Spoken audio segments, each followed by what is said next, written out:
Welcome back to the Godly Young Men podcast, episode 111. We've got hopefully what you think is a great episode today. This was a great idea from Joe, where we are both coming to the table with kind of our top 5 best pieces of advice that have been given to us. Kind of best, whether it be sayings or just general advice that's been given to us as young men, as godly young men.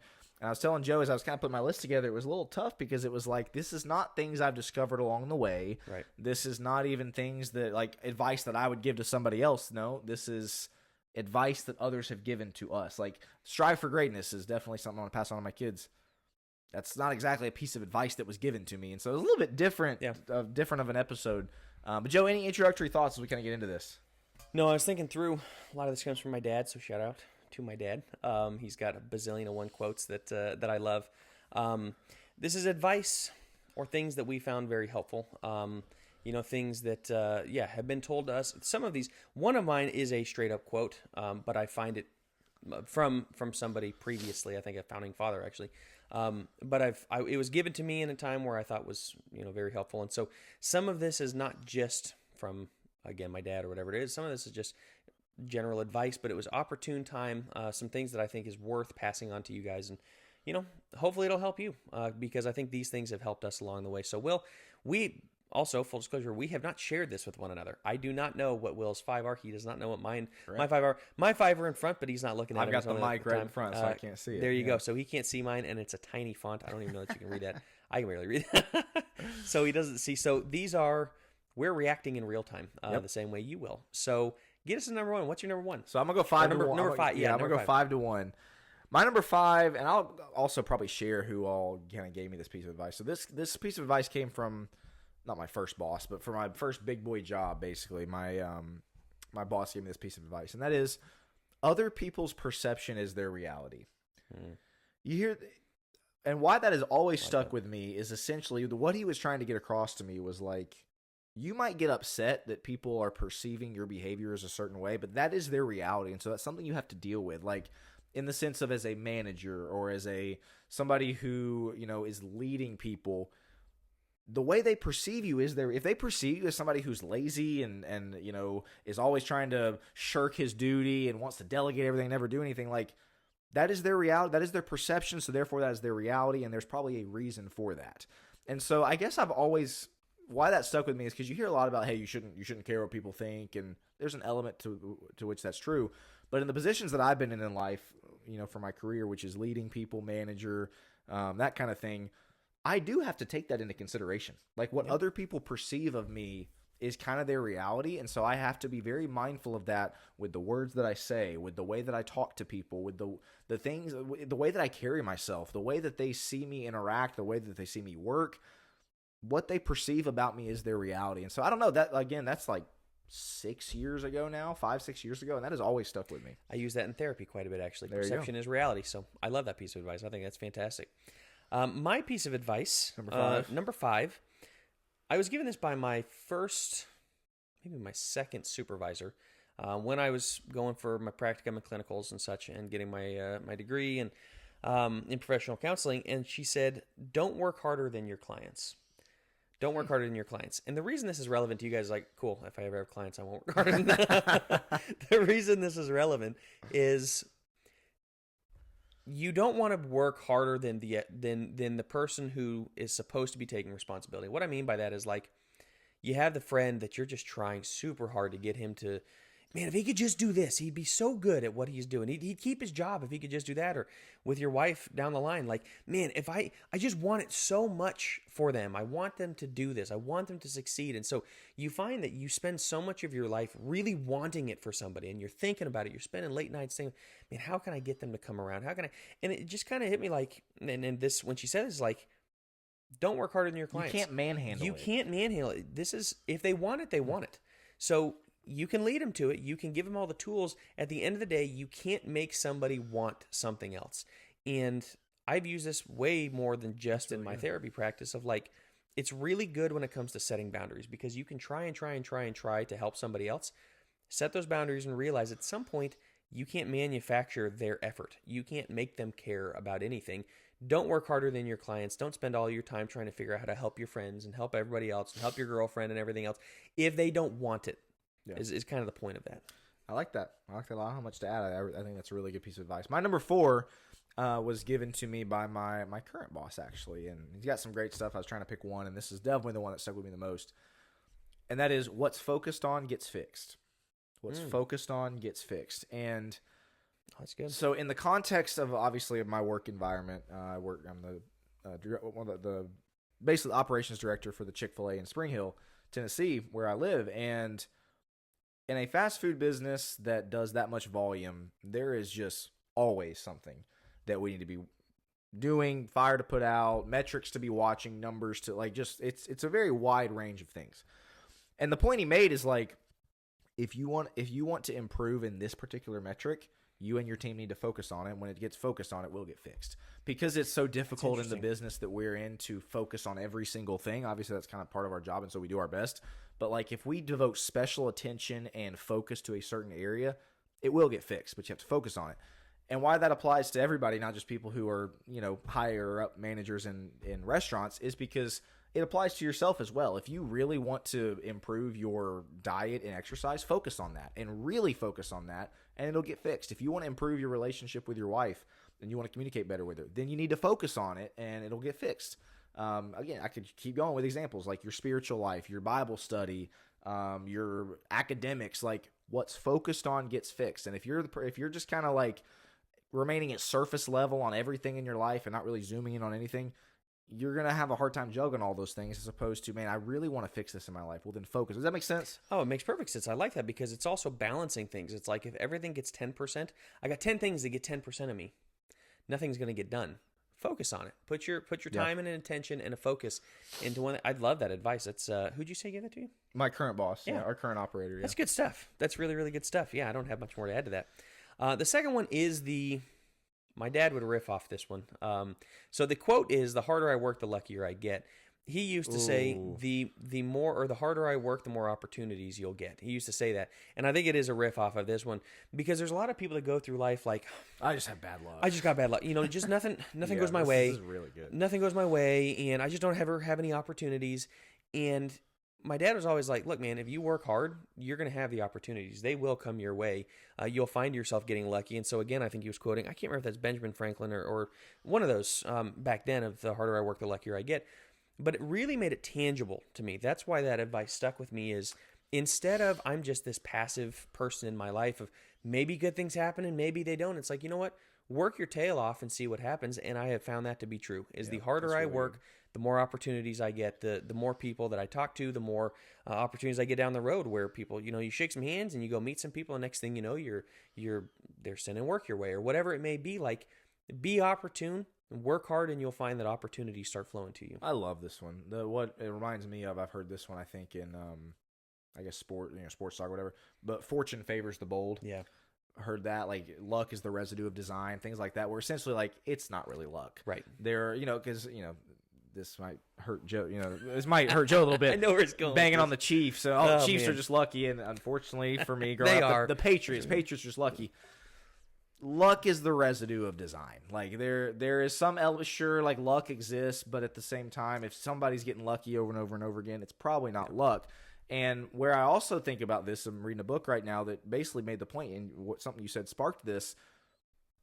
There are two types of people in life. People who basically will go and like take control of their life and make their life what they want their life to be.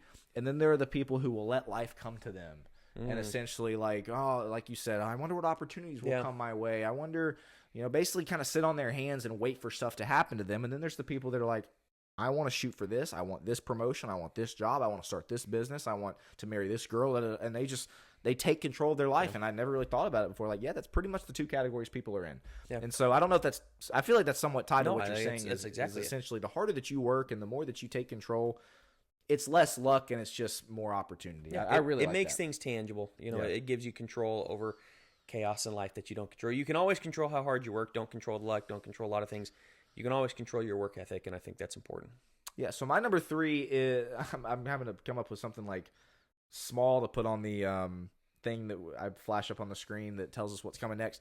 Have an elevated mindset. And what I mean by this, what I mean more specifically is what I was told by, this was somebody that I worked with over the last year or so, who's now moved on to other things. But he said, always have the mindset of the next position that you want in life.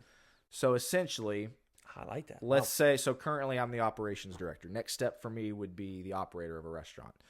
If I want to get in that position, I need to go ahead and be thinking, having the mindset of what would the operator be thinking right now? Even though I'm not the operator, what would I be thinking? We teach this to our team members at Chick-fil-A. Like, if you want to be promoted to, let's say, a shift leader, then even though you're currently a team member, try to think like a shift leader and always be in that mindset. Like, what would a shift leader be doing right now? How would a shift leader respond to this joke that was made? How would a shift, like, again, and I feel like that is just such a great piece of advice, because it serves you so well in the sense of, and it reminded me of what you brought up before with Atomic Habits, of like, think like a healthy person. Yeah. Think like a righteous person. Like, what would a healthy person do right now?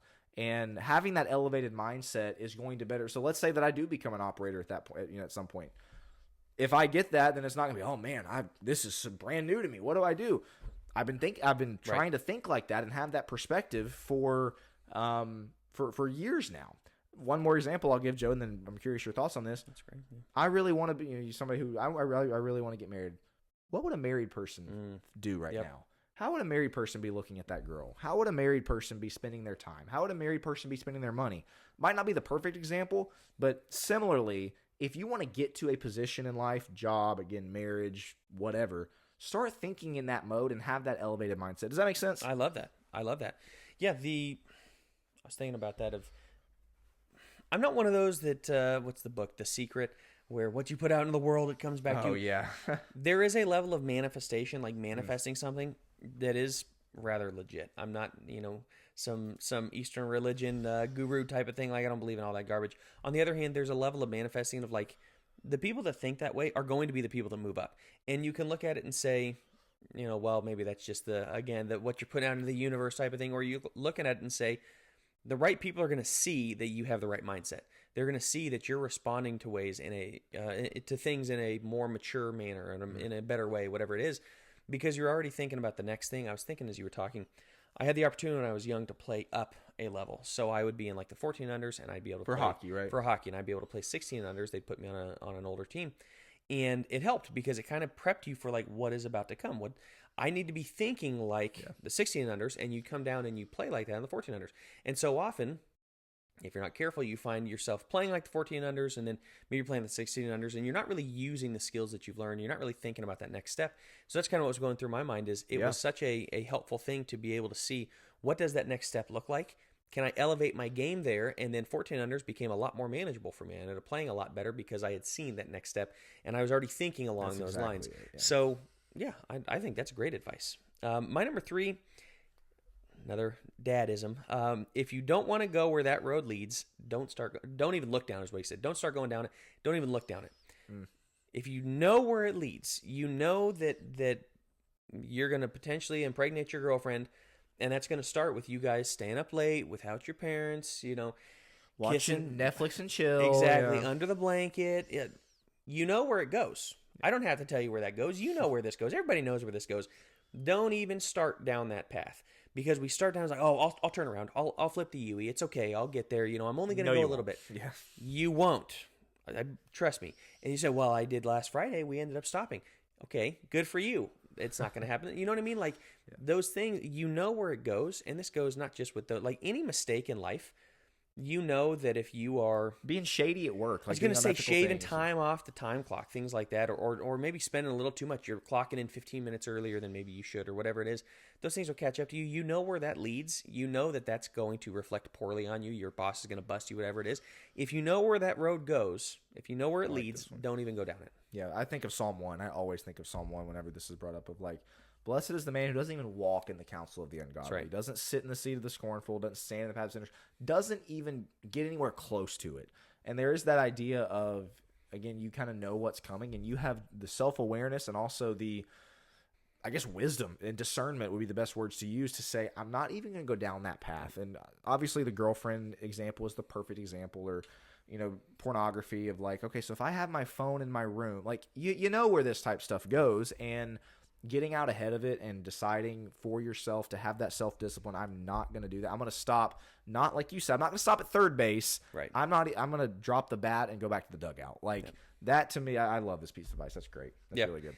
What's your number 2? Yeah, my number 2, this one's from my dad. And I think this is just incredible advice in the society that we live in now. He taught me when I was very young, don't ever let divorce be an option.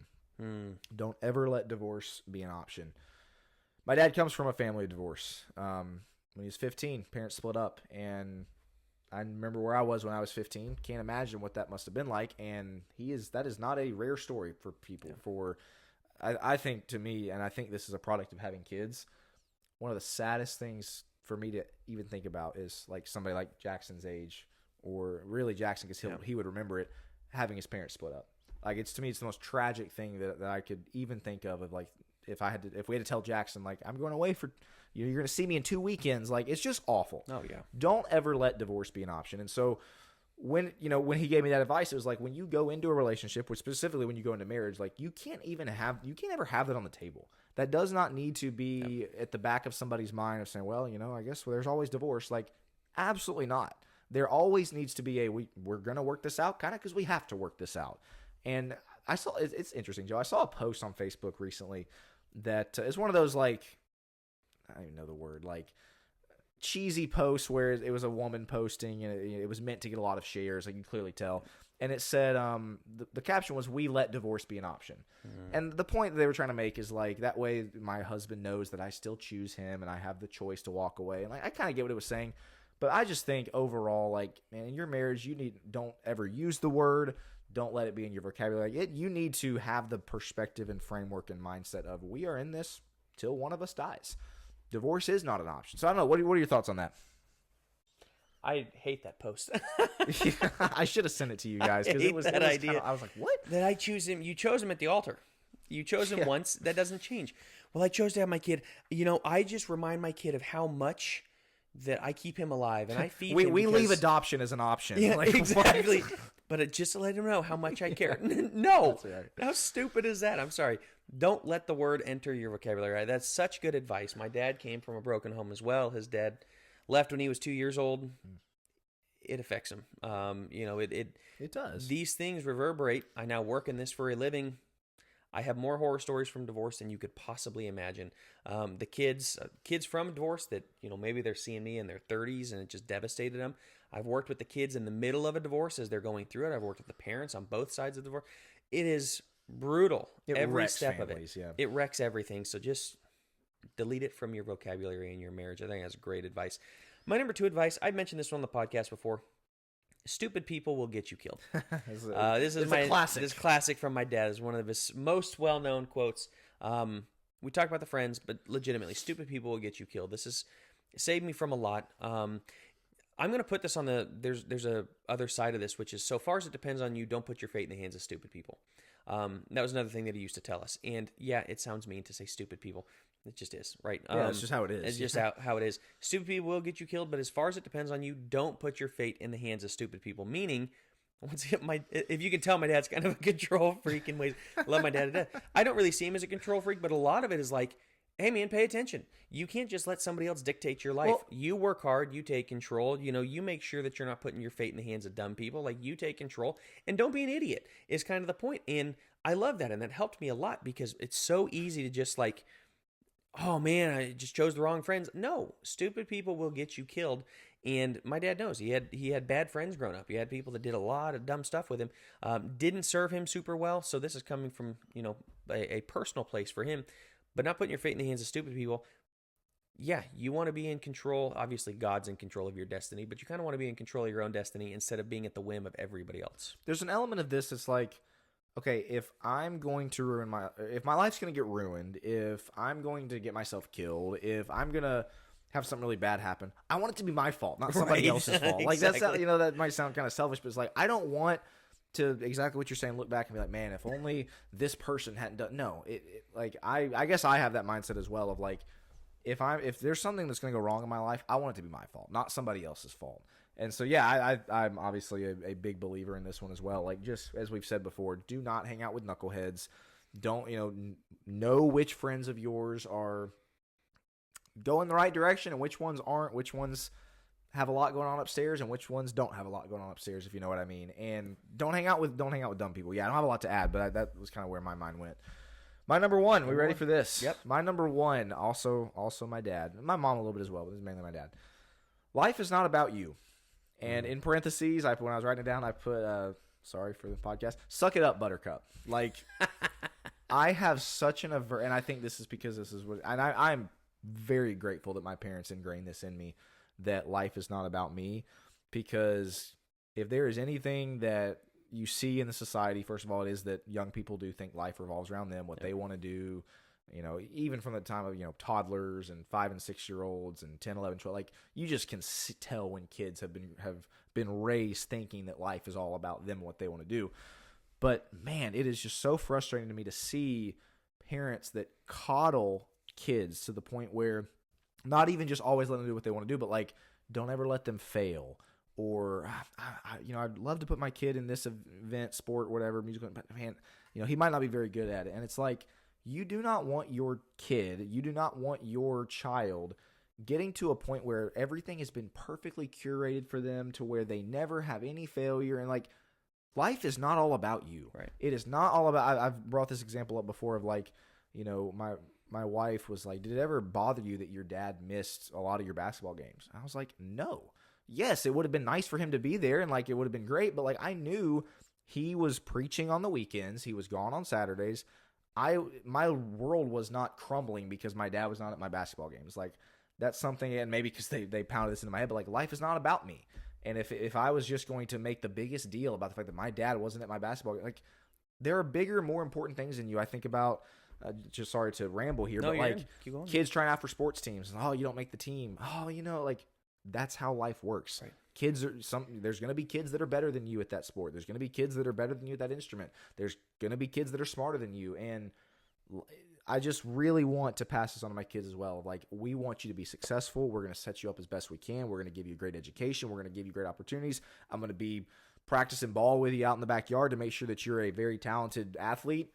But life is not about you. And if things don't go your way, you cannot just wallow and whine and, I'm just such a victim. Like, suck it up at the end of the day. And sorry for anybody that thinks that that's not a proper thing to say. It's just kind of the lingo. But I don't know. What thoughts do you have on this? As you can tell, I'm pretty passionate about this one. Like, I really want to make sure my kids grow up knowing life is not about them. Perspective is the word that came to mind. Perspective. When things get like so zeroed in, you want to just step back, forest for the trees, realize life goes on without you. You are not the end all be all. I remember, I think it was in one of Francis Chan's books where he talked about, we all think we're kind of the main point, the main character in the movie. It's Crazy Love, I think. Yeah, I think it's Crazy Love. There you go. And we all think we're the main character in the movie, and what we are is like the back of an extra's head. Exactly, like the back of the head is as the great scene in this forever long movie, and it's like, oh, there I am, and we think that we are the main character. We think we're the focal point, and everybody's here to just basically worship us. Like, it ain't about you. Yeah. There are bigger fish to fry in the world. There are bigger things taking place, and at the end of the day, it's about glorifying God. It's not about our wants, our whims, our needs, our everything else. It doesn't mean that we are insignificant. God has given us value. He's placed the highest value on us. On the other hand, that's the only way we know that is because of Christ, which is a perspective gaining thing of like, Christ died for the entire world. It's not about me. Yep. It's really not about me. So I love that piece of advice. That may sound harsh, but I think it's brass tacks. It's reality. It's the way it is. Exactly. It's just the way that it is it's not about you. So I think that's a great number one. What's yours? I'm curious. Here we go. This actually, so I know my brother is, he doesn't, I can't remember who he attributes it to. He doesn't steal this or take it as his own, but I remember him saying this: authority flows to those who take responsibility. Yeah, it's really good. This one's been, maybe is that Churchill? I don't know. That feels like a, I'll have to look. I wanted to say it's Joe Rigney. He had a book on leaders and emotional sabotage. But either way, yeah. I'm trying to remember. Not Doug Wilson. Authority flows to those who take responsibility. The reason this one hits me hard, I think about this a lot as a father, as a husband, as a therapist, as a leader of the church. I'm a preacher at the church, with the podcast, everything else. Like, You will gain authority when you take responsibility. And the more you push responsibility off, and it's like, oh, that's her fault, that's his fault, that's somebody else's, they'll take it for me. And it goes back to your point of kind of think about it from the next person up. Yep. Take responsibility. Think about these things. Don't try to always do the easy thing. Exactly. Yeah. Own it. Take a responsibility, and you'll find that authority starts to flow toward those who are willing to say, I own that. I'm here for it. I'm going to take responsibility over this. You see this at work. Well, nobody's cleaning the bathrooms. You get in there, you start cleaning the bathrooms. You get in there, you make that your responsibility, even if it's not. You make it your responsibility when the ball's being dropped. The next thing you know, you'll find more authority is given to you. Maybe not the getting the raise, or maybe you're not even seeing the superiors noticing it. You're not getting the promotion, whatever it is. I guarantee you the people around you will start looking at you as a leader. Exactly so to me, same thing in the home. You push it off on your kids, push it off on your wife. Well, the youth minister's not doing XYZ. It ain't about him. You take responsibility. If you take responsibility in your home, you take responsibility for your wife's spiritual life and for your kids' spiritual life and for the way that the home is functioning and you setting the culture and all these things, they will respect you and authority will be given to you very easily. Now, you can look at it and go, well, Bible says she has to respect me either way. Yeah, but make her job easy. Make her want to respect you, and the way you do that is by taking responsibility for these things. So I'm very passionate about this one. All these guys that want to come in and take authority and act like they're big shots, and they take no responsibility. They are the first person to pass the buck when something goes wrong. Oh, it's them, it's them, it's them. You see this with King Saul. Like, well, those people. No. You're the king here. Yeah. What are you doing? Aaron with the golden calf. With the golden calf. Adam in the garden, like pushing off the responsibility. It's somebody else's fault all the time. Own it. Take responsibility. Authority will be given to you. If it's not, it'll flow to you. And if it is, you'll keep it, and people will respect you for it. I don't want to tread on that. I mean, he summed that up really, really well. I'm a big believer in that as well. Just basically, I guess, very quickly, I would say, if you put your head down and work hard and go the extra mile and serve others and you're kind and all these things, you'll get promoted. You will move up. Yep. Similarly to I love the cleaning the bathroom or cleaning the break room, whatever example that Joe just brought up of like, I'm a believer. Yes, that will get noticed, and yes, people will see. Oh, that person can handle more responsibility. So guess what? More authority goes that direction. More privilege, all those things. So yeah, I think it's a great one. I'm gonna give we both have an honorable mention. Yep. I think I'm gonna give mine, and then we'll get out of here. Or Joe can give his, and then we'll get out of here. The reason that this didn't make my list is because nobody really gave me this advice. I just read it somewhere, and I was like, I love that quote. I think I brought it up early on in the podcast, but nobody cares. Work harder is my honorable mention. Nobody cares. Work harder. I love that because it's the idea of what people want to see is your results. So work harder to get the results. Nobody cares about your feelings. Nobody cares about what, like, again, kind of the life's not fair. Nobody cares. Just work harder. It's kind of a fancy way of saying control what you can control. Yeah. You can't control what other people think. You can't control what other people, how much they care about you, your feelings, all those things. You can't control how hard you work. You can't control the results that you put out into the world, whether that be from a job perspective or fitness or whatever it is. Just work harder. Like, it, again, kind of just a very fancy way of saying control what you can control. Yeah, I like that. My honorable mention, I'm going to call an audible because I had a different one on here, but my dad used to always say, we're here, it's here. And it's a fun one. He said that on Sunday. Yeah, there you go. We're here, it's here.